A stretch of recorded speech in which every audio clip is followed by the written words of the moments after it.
السلام علیکم ورحمۃ اللہ وبرکاتہ۔ اعوذ باللہ من الشیطان الرجیم، بسم اللہ الرحمن الرحیم۔ میں حکیم مصطفیٰ ہیلتھ ٹائم نیو کے ساتھ آپ کے سامنے حاضر ہوں۔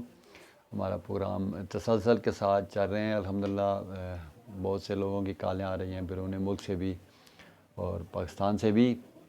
تو آج جس موضوع پہ بات کریں گے وہ بھی بہت ہی عام مسئلہ ہے، وہ ہے دماغ کی کمزوری، نزلہ، زکام، جس کا حافظہ کمزور ہے، جس کو دائمی نزلہ رہتا ہے، سر میں درد رہتا ہے، اس کے لیے سفوف بہت ہی اچھا ہے۔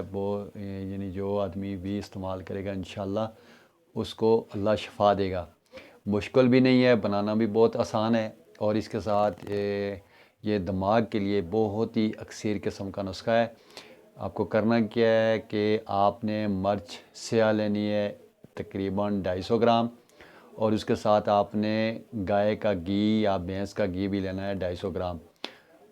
مرچ کو آپ نے سفوف بنانا ہے، باریک سفوف بنا کر آپ نے اس کو گائے کے یا بھینس کے گھی میں اس کو زرد کرنا ہے، اس میں براؤن کرنا ہے، اور اس کے بعد آپ نے اس میں شکر تری یہ آپ نے 1 پاؤ ڈالنی ہے، ٹھیک ہے۔ اس کے بعد آپ نے اس کو نیچے اتار کر اس کے اندر تقریباً 50 گرام سفوف کندش کا ڈالنا ہے، اور اس کا استعمال آپ نے کرنا ہے 6 ماشا صبح و شام۔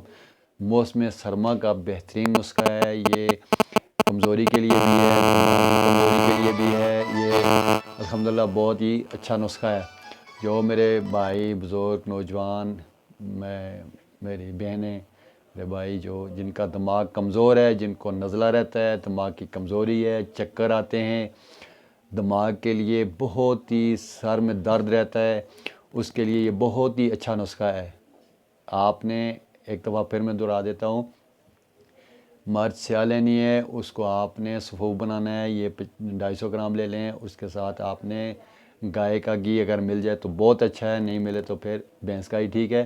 اس میں آپ نے سفوف کو یہ بریاں کرنا ہے، سرخ کرنا ہے۔ اس کے بعد آپ نے شکر تری اس میں ملانی ہے، وہ بھی 1 پاؤ، اور نیچے اتار کر آپ نے ٹھنڈا کر کے اس میں 50 گرام آپ نے کندش کا سفوف اس میں ڈالنا ہے، اور یہ 6 ماشا صبح و شام موسم سرما استعمال کریں۔